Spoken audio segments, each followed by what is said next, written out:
جو لکھے جا رہے ہیں، اور یہ ہمارے ہاتھ میں ہے کہ اس کو ہم کس طریقے سے اچھے طریقے کی طرف، اچھائی کی طرف لے کے جا سکتے ہیں یا برائی کی طرف، اس کے اوپر غور کرنا ہے۔ اور موت سے مت ڈریں۔ دیکھیں موت تو آنی ہے، لیکن آپ نے یہ فیل کیا ہوگا کہ آپ کبھی سوچیں نا اپنے بچپن میں یا زندگی میں پہلی موت جو آپ کے ذہن میں آئے، آپ یاد کریں، اور اس کے بعد ان موتوں کو جو آپ گننا شروع کریں آپ اپنی عمر کے حساب سے، تو یقین مانیے ایک دن میں بیٹھا ہوا اپنے بچپن کی پہلی موت کو جب یاد کر رہا تھا، تو میرے ذہن میں جو سب سے پہلی موت آئی، جو مجھے یاد ہے، میری بچپن کی سب سے پہلی موت میرے بھائی کی موت تھی۔ میں اس وقت 4 برس کا تھا، میرا بھائی 19 برس کا تھا جو فوت ہوا۔ وہ مجھے آج تک یاد ہے۔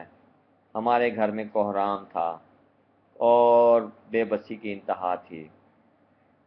وہ موت جب میں نے وہاں سے گننی شروع کی، تو آخری موت جو ابھی تک میرے اپنے قریب ترین لوگوں میں سے ہوئی ہے، وہ میرے والد صاحب کی ہوئی ہے 85 برس کی عمر میں، آج سے تقریباً 3.5 ساڑھے 3 سال پہلے۔ لیکن ان کی موت پر مجھے وہ دکھ نہیں تھا جو میرے بھائی کی موت پہ جب میں صرف 4 برس کا تھا۔ مجھے دہشت تھی، مجھے خوف تھا، حالانکہ مجھے سمجھ کچھ بھی نہیں تھی۔ جب والد صاحب کی میرے کی وفات ہوئی، تو آپ یقین مانیں کہ جن لوگوں کے ماں باپ مرے ہوتے ہیں نا، وہ جب آپ سے آ کے ملتے ہیں، افسوس کرتے ہیں، تو وہ ان کو احساس نہیں ہوتا ہے، کیونکہ وہ اس کرب سے گزر چکے ہوتے ہیں۔ وہ ایک روٹین میں آ کے اچھا یار اللہ کی مرضی سی مر گئے، وفات پا گئے، چلو دعا پڑھو تو فاتحہ کر لو۔ لیکن جس کے ماں باپ پہلی دفعہ مرتے ہیں، اس کے لیے بہت بڑا ہوتا ہے دکھ۔ اور آپ کو میں بتاؤں، 2001 میں میری والدہ فوت ہوئی تھی، تو اس وقت مجھے بہت بڑا جھٹکا لگا تھا۔ لیکن جب میرے باپ والد صاحب فوت ہوئے 3 ساڑھے 3 سال پہلے، تو مجھے وہ جھٹکا نہیں لگا، وہ دکھ نہیں ہوا۔ ہاں، یہ پریشانی ضرور ہوئی کہ میں اپنے والدین کی اتنی عزت، اتنی توقیر اور اتنا خدمت نہیں کر سکا جتنی کہ مجھے کرنی چاہیے تھی۔ اس چیز نے مجھے کافی پشیمانی میں ڈالا، اور میں آج تک پشیمان ہوں، اور اب اپنے دوستوں سے اور لوگوں کو اور ساتھیوں کو یہ بارہا بتاتا ہوں جن کے ماں باپ زندہ ہیں کہ بھائی اپنے ماں باپ کی قدر کرو، ان کی عزت کرو۔ آپ یقین مانیں مجھے اس وقت یہ الفاظ سمجھ میں آئے ہیں قرآن کے کہ کیوں اللہ تعالیٰ بار بار کہتا ہے کہ اپنے ماں باپ کو اف تک نہ کہو، اف تک نہ کہو، ایک یا دونوں میں سے ایک یا دونوں ہوں، ان کی باتیں سنو، ان کو برداشت کرو۔ لیکن انسان اس وقت نہیں سمجھتا، اور یقین مانیے انسان اس وقت اس وجہ سے نہیں سمجھتا کہ انہیں اگنور کرتا ہے کہ بس کچھ اس کے بہانے ہوتے ہیں کہ میرے بچے ہیں، میں دفتر سے آیا ہوں، میں تھکے ہیں، میں کی ٹائم دیواں، میں کتنا ٹائم دیواں۔ آپ یقین مانیں خدا کے لیے، آپ لوگ جو بھی سن رہے ہیں اس وقت میری بات کو، اس پر غور کیجئے گا، اور جن کے والدین اور والد یا والدہ زندہ ہیں ان کی عزت کیجئے، ان کی توقیر کیجئے، ان کی جھڑکیوں کو، ان کی بزرگی کو احترام دیجئے، اور خدا کے لیے ان سے محبت کیجئے، چونکہ موت نے سب کو لے جانا ہے، اور موت ایک ایسا آپ کہہ لیں طریقہ ہے انسان کا، اللہ تعالیٰ کا، کہ انسان کو اٹھانا، اور آپ ہر گھر میں بار بار اسرائیل نے آنا ہے اور اس نے جان نکالنی ہے ہر بندے کی، وہ جو پیدا ہوا ہے اور وہ جس نے ابھی پیدا ہونا ہے، قیامت تک یہ سلسلہ چلنا ہے۔ آپ سے یہی گزارش ہے کہ موت سے خوف زدہ مت ہوں، لوگوں کی تیمارداری کریں، ہسپتالوں میں جائیں، عید آنے والی ہے، بے سہارا اور بے کسوں کے مدد کریں، ان کی دلجوئی کریں، اور ان گھروں میں عافیت خانوں میں جائیں جہاں پر کچھ لوگ اپنے ماں باپ کو چھوڑ جاتے ہیں اس لیے کہ وہ نیم پاگل ہو چکے ہیں، عمر رسیدہ ہو چکے ہیں، وہ ان کے لیے شاید اب ضرورت نہیں رہے۔ جب وہ ضرورت تھے تو وہ ماں باپ ان کے لیے آنکھ کا تارا تھے، لیکن جب یہ انسان خود بڑا ہو جاتا ہے، برسر روزگار ہو جاتا ہے، تو وہ یہ سمجھتا ہے کہ نہیں، اب میں ہی میں ہوں، باقی مجھے کسی کی ضرورت نہیں ہے۔ میرے خیال میں اس چیز پر غور کرنا ہے ہمیں، موت سے ڈرنا نہیں ہے، موت سے دوستی کرنی ہے۔ قبرستان میں جائیں، وہاں کچھ دیر رکیں اور اپنے پیاروں سے باتیں کریں، ان کے بارے میں سوچیں، ان کی باتوں کو یاد کریں، تاکہ آپ کو آپ کے بچے بھی بعد میں یاد کریں۔ یہ نہ ہو کہ جس دن آپ یا میں فوت ہوں تو اس دن ہمارے بچے کہیں جی کہ ان کو ہسپتال سے ہی کہیں قبرستان میں ایمبولینس پہ لے جایا جائے، ایدی کے اوپر رکھ کے بھجوا دیا جائے، گھر نہ لایا جائے، تاکہ ہمارا گھر خراب نہ ہو، زیادہ لوگ جمع ہو جائیں گے، گھر خراب ہو جائے گا، آج ٹی وی کا کوئی پروگرام ہے وہ ضائع ہو جائے گا، ڈالی کی آئے گی بارات لگنا ہے وہ ہم نہیں دیکھ سکیں گے، تارک عزیز شو نہیں دیکھ سکیں گے، آج میچ تھا ہم وہ نہیں دیکھ سکیں گے۔ خدا کے لیے اس قسم کے ماحول سے ہم اپنے آپ کو بچائیں اور موت سے دوستی رکھیں، موت سے ڈریں مت، کیونکہ موت بہت ضروری ہے، موت کا احترام کرنا ہے ہمیں۔ آپ نے بھی مرنا ہے، میں نے بھی مرنا ہے، ہم سب نے مرنا ہے، اپنی اپنی باری پہ مرنا ہے، اپنی اپنی عمر پوری کر کے مرنا ہے۔ کچھ پہلے سال میں مر جاتے ہیں، کچھ چند دنوں میں مر جاتے ہیں، کئی 100 سال کر کے مرتے ہیں، لیکن مرنا ہے۔